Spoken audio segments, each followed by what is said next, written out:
Assalamualaikum warahmatullahi wabarakatuh. Alhamdulillah, kita bisa bertemu kembali dalam keadaan sehat walafiat, tiada kurang suatu apa, dan tetap dalam lindungan ilahi Robi. Amin. Pada kesempatan kali ini, kita akan membahas tentang memahami cara menyelesaikan pecahan bentuk aljabar.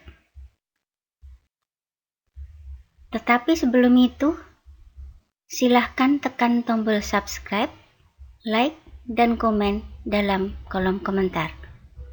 Terima kasih. Oke, kita mulai. Menyederhanakan pecahan bentuk aljabar. Nah, bentuk aljabar A per B, jika pembilang dan penyebutnya mempunyai faktor yang sama, maka menyederhanakannya dengan membagi pembilang dan penyebut tersebut dengan faktor yang sama. Tetapi jika pembilang dan penyebutnya sudah tidak mempunyai faktor persekutuan selain satu, maka pecahan bentuk aljabar tersebut sudah merupakan bentuk yang paling sederhana. Untuk lebih jelasnya, kita masukkan dalam operasi hitung pecahan bentuk aljabar. Yang pertama, operasi penjumlahan dan pengurangan pecahan bentuk aljabar. Penjumlahan dan pengurangan pecahan bentuk aljabar dapat dilakukan dengan menyamakan penyebut pecahan, kemudian menjumlahkan atau mengurangkan pembilangnya. Oke? Jika dalam rumus A per B ditambah C per D sama dengan hampir seperti kali silang AD ditambah BC, nah keduanya per B kali D, yang bawah kali bawah. Karena penyebutnya sudah sama B kali D, maka pembilangnya tinggal dijumlah. Begitu juga dengan yang pengurangan. Jadi AD per BD dikurangi BC per BD. Karena BD-nya udah sama atau penyebutnya sudah sama, maka tinggal pembilangnya dikurangi. Jadi AD min BC per BD. Biar lebih jelas lagi, kita masuk ke dalam contoh. Untuk poin A, penjumlahan. Di sini ada soal 8 per 3x ditambah 12 per 6x sama dengan 8 dikali 6x kali silang. Kemudian yang satunya 12 kali 3x. Oke. Nah, penyebutnya 3x kali 6x. Ini mengikuti rumus yang tadi. Nah, 8 kali 6x berarti 48x. Kemudian yang 12 kali 3x berarti 36x. Yang bawah biarkan saja, tidak perlu dikali. Kemudian 48x ditambah 36x sama dengan 74x. Nah, 74 kita ubah menjadi faktor yang bisa dikecilkan biar bisa disederhanakan oleh penyebutnya. Jadi kita cari faktor persekutuan. Ternyata hanya 37 kali 2x.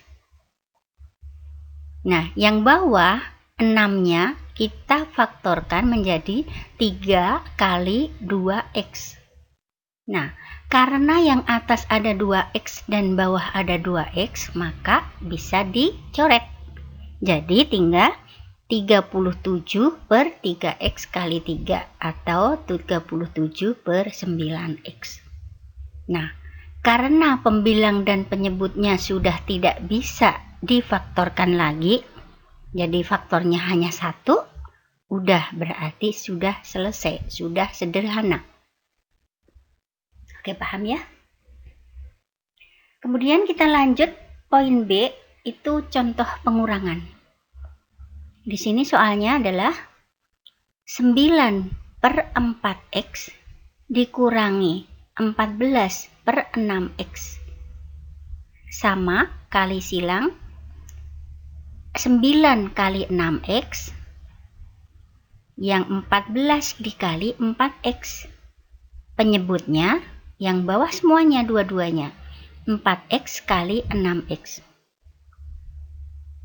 Kemudian 9 kali 6x sama dengan 54x, dan yang 14 kali 4x sama dengan 56x. Berarti 54x dikurangi 56x sama dengan negatif 2x per 4x dikali 6x. Nah, kita cari faktor persekutuannya lagi. Negatif 2x berarti bisa jadi negatif 1 dikali 2x. Kemudian yang 4x difaktorkan menjadi 2x dikali 2. Nah, karena yang atas ada 2x dan bawah ada 2x, berarti bisa dicoret. Jadi yang atas tinggal negatif 1, yang bawah tinggal 2 kali 6x berarti 12x. Jadi hasil terakhir adalah negatif 1/12x. Oke. Nah, untuk yang poin C, ini ada perbedaan sedikit. Di sini ada penjumlahan sekaligus dengan pengurangan, dan penyebutnya kita cari pakai KPK. Oke, kita coba. 5/6x ditambah 3/4x dikurangi 10/8x. Nah, kita cari KPK dari penyebut 6, 4, dan 8. Nah, KPK-nya bilangan berapa yang bisa dicari atau dibagi dengan 6, 4, dan 8, dan bulat hasilnya. Oke? Siapa bisa? Udah ketemu? Oke, bagus.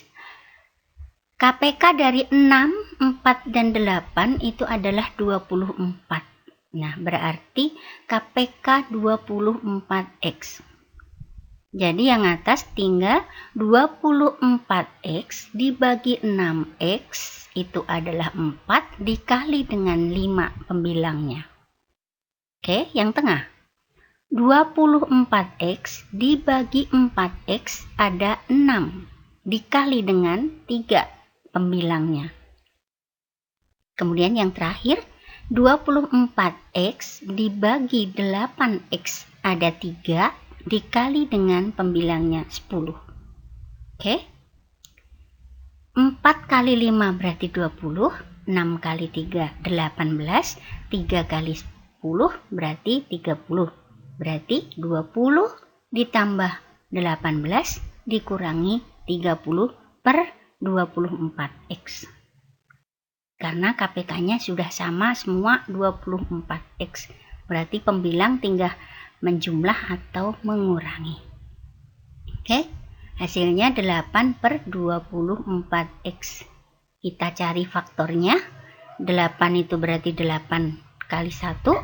24x itu 8 kali 3x. 8-nya bisa dicoret, berarti tinggal 1/3x. Ini lebih ringkas dari cara yang pertama dan kedua. Oke, paham ya? Nomor 2. Operasi perkalian dan pembagian pecahan bentuk aljabar. Yang pertama, perkalian pecahan bentuk aljabar dilakukan dengan mengalihkan pembilang dengan pembilang dan mengalihkan penyebut dengan penyebut, kemudian disederhanakan. A per B dikali C per D akan sama dengan A kali C dibagi B kali D. Biar mudah untuk menghafalnya, atas kali atas per bawah kali bawah. Oke, ingat? Kita coba kasih contoh. 5P pangkat 3 Q pangkat 2 per 8 dikali dengan 24 per 25 PQ. Tadi apa? Atas kali atas, bawah kali bawah. Oke? Jadi bilangannya dengan bilangan dulu. 5 kali 24 P pangkat 3 Q pangkat 2 per 8 kali 25 PQ. Kenapa tidak dikali ya? Nah, 8 kali 25, jadi 25 kita faktorkan berarti 5 dengan 5. Yang 24 kita faktorkan dengan 3 kali 8. Jadi 5 kali 24 P kuadrat Q. Kenapa P kuadrat Q? Karena P tadi yang atas 3, yang bawah 1, berarti tinggal P kuadrat. Q kuadrat yang atas dibagi Q, berarti Q-nya tinggal 1. Oke? Kemudian yang bilangan.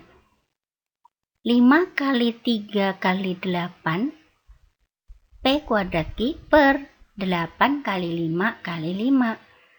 Yang 5 dengan 8 bisa dicoret, berarti yang atas tinggal 3 P kuadrat Q.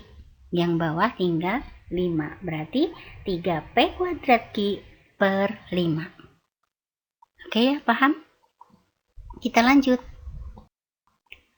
Pembagian pecahan bentuk aljabar dilakukan dengan mengalihkan pecahan dengan kebalikannya pecahan pembaginya, atau bisa disebut dikali balik. Nah, baru kemudian disederhanakan. Oke? Rumusnya adalah A per B dibagi C per D itu akan sama dengan A per B dibagi pecahan, sama artinya dengan dikali tapi dibalik. Maksudnya tadinya C per D, sekarang D per C. Oke? A per B dikali D per C berarti atas kali atas, bawah kali bawah. Oke? Coba kita lanjut pakai contoh. 9P kuadrat Q per 14P dibagi dengan 18Q per 21P Q pangkat 3. Jadi yang depan ditulis dulu, 9P kuadrat Q per 14P dibagi, kemudian jadi dikali, tapi dibalik. Berarti yang tadi 18Q di atas berubah menjadi 18Q-nya di bawah. Oke? Jadi 9P kuadrat Q per 14P dikali 21P Q pangkat 3 per 18Q. Jadi yang atas P-nya bisa dibagi P, berarti P kuadrat kali P, berarti P pangkat 3 per P. Berarti tinggal P pangkat 2, Q pangkat 1 dikali Q pangkat 3 dibagi Q, berarti Q-nya pangkat 3. Oke? Kemudian bilangannya 9 kali 21 yang atas, yang bawah 14 kali 18. Tidak perlu dikali, tapi justru difaktorkan, dibagi-bagi. 9-nya tetap, 21-nya diubah menjadi 3 kali 7. Kemudian yang bawah penyebutnya adalah 14, bisa difaktorkan menjadi 2 kali 7, dan yang 18 difaktorkan menjadi 2 kali 9. Nah, dari penyebut dan pembilang karena ada faktor yang sama, maka bisa dicoret. 9 dengan 9, 7 dengan 7. Oke, berarti yang atas tinggal 3P kuadrat Q pangkat 3 per yang bawah tinggal 2 kali 2. Berarti hasil terakhir adalah 3P kuadrat Q pangkat 3 per 4. Oke, paham?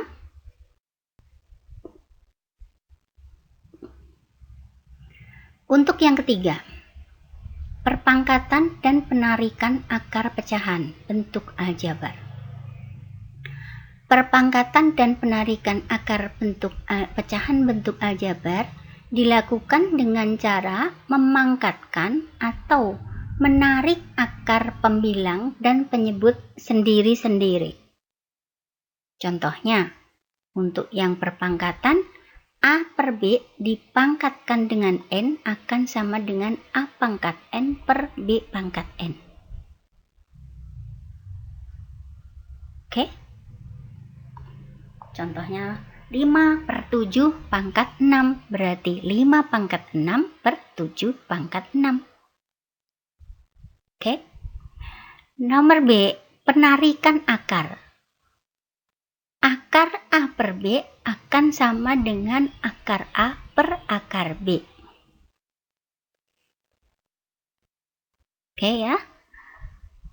Kita coba atau biar lebih jelasnya dengan contoh nomor 1. 3KL pangkat 3 per 7M kuadrat N dipangkatkan 6 akan sama dengan yang atas dikuadratkan, dipangkatkan 6. Yang atas dipangkatkan 6, masing-masing pangkat 6.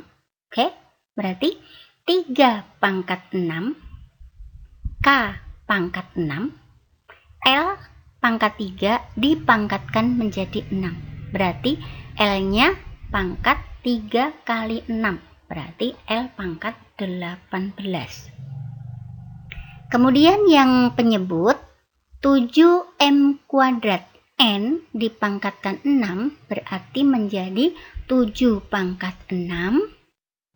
M pangkat 2 dipangkatkan 6 itu berarti M pangkat 2 kali 6 berarti M pangkat 12 dan N pangkat 6. Berarti hasil terakhir adalah 3 pangkat 6 K pangkat 6 L pangkat 18 per 7 pangkat 6 M pangkat 12 dan N pangkat 6. Ini sudah paling sederhana karena tidak ada faktor dari pembilang dan penyebut yang sama. Jika ada, kita perlu sederhanakan kembali. Oke, yang nomor 2. Akar dari 100P kuadrat per 25 akan sama dengan akar 100P kuadrat per akar 25. Akar 100 itu berarti 10. Akar P kuadrat berarti P. Akar 25 berarti 5. Berarti 10P per 5. Atau bisa disederhanakan menjadi 2P. Oke, mencari akar bisa. Jadi pakai pohon faktor bisa. Yang kembar keluar 1. Oke. Nah, untuk menguji kalian benar-benar belajar serius dan tidaknya atau pemahaman kalian, kita coba mengerjakan lembar kerja peserta didik 10 atau LKPD 10 dan kalian tulis dalam folio atau buku, kemudian difoto dan kirimkan langsung ke WA Ibu. Sederhanakan pecahan bentuk aljabar berikut.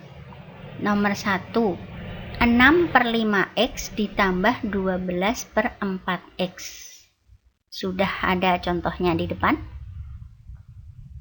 Kemudian, nomor 2, 8 per 3X dikurangi 12 per 6X. Oke, lanjut nomor 3. 105 X pangkat 3 Y pangkat 32 per 6 dikali dengan 42 per 15 X kuadrat Y pangkat 23. Oke, perkalian berarti atas kali atas, bawah kali bawah. Cari faktornya dan sederhanakan. Kemudian yang nomor 4, 28P pangkat 3 Q pangkat 2 per 9 dibagi dengan 21 per 45P kuadrat Q. Ini pembagian berarti langkah pertama kalian kali balik. Oke, yang tadinya 21 di atas kemudian menjadi 21 yang ada di bawah. Tapi dikali. Nah, kalau sudah dikali berarti tinggal lanjutkan atas kali atas per bawah kali bawah dan sederhanakan. Kita lanjut. Nomor 5. 2x kuadrat y per 5x y kuadrat dipangkatkan 4. Udah ya, ada contohnya. Berarti masing-masing dipangkatkan dengan 4. Baik pembilang maupun penyebut. Nomor 6. Akar 324A kuadrat B kuadrat per 576C kuadrat. Berarti akar pembilang per akar penyebut. Kemudian dicari akarnya. Kembar 2 keluar 1. Oke? Kita lanjut nomor 7. Ini adalah gabungan penjumlahan dan pengurangan. 16 per 3P ditambah 7 per 4P dikurangi 15 per 8P. Oke, paling enak kalian cari dulu KPK dari 3P, 4P, dan 8P. Nomor terakhir. Nomor 8, 45 P pangkat 3 Q pangkat 2 per 8 dikali dengan 32 per 15 P kuadrat. Aduh, maaf. P pangkat 3 di situ kita ralat dengan menjadi Q pangkat 3 ya. Jadi 15 P kuadrat Q pangkat 3 dibagi dengan 9 P pangkat 3 Q pangkat 3 per 40. Jadi ini gabungan, perkalian, dan pembagian. Jadi paling awal yang kalian lakukan adalah yang pembagian itu dikali terus dibalik. Berarti yang 40 tadinya di bawah menjadi 40 di atas. Kemudian atas kali atas kali atas per bawah kali bawah kali bawah. Dan jangan dikalikan, tapi justru dikecilkan, difaktorkan. Nah, jika sudah ketemu faktor-faktor yang sama, bisa disederhanakan. Oke, paham ya? Nah, jika kalian ada kesulitan atau ada yang tidak bisa dipahami, silahkan bertanya di kolom komentar atau langsung di dalam grup kelas atau japri ke WA Ibu. Oke, kita tunggu sampai jam 3 seperti biasa. Paham ya? Oke, baiklah. Untuk hari ini Ibu cukupkan sekian dulu. Kurang dan lebihnya mohon maaf. Semoga bermanfaat bagi kita semua. Terima kasih atas perhatian kalian semua. Selamat mengerjakan. Semoga lancar. Selamat pagi dan jangan lupa supportnya. Tekan tombol subscribe, like, dan komen di kolom komentar. Terima kasih. Dan Assalamualaikum warahmatullahi wabarakatuh.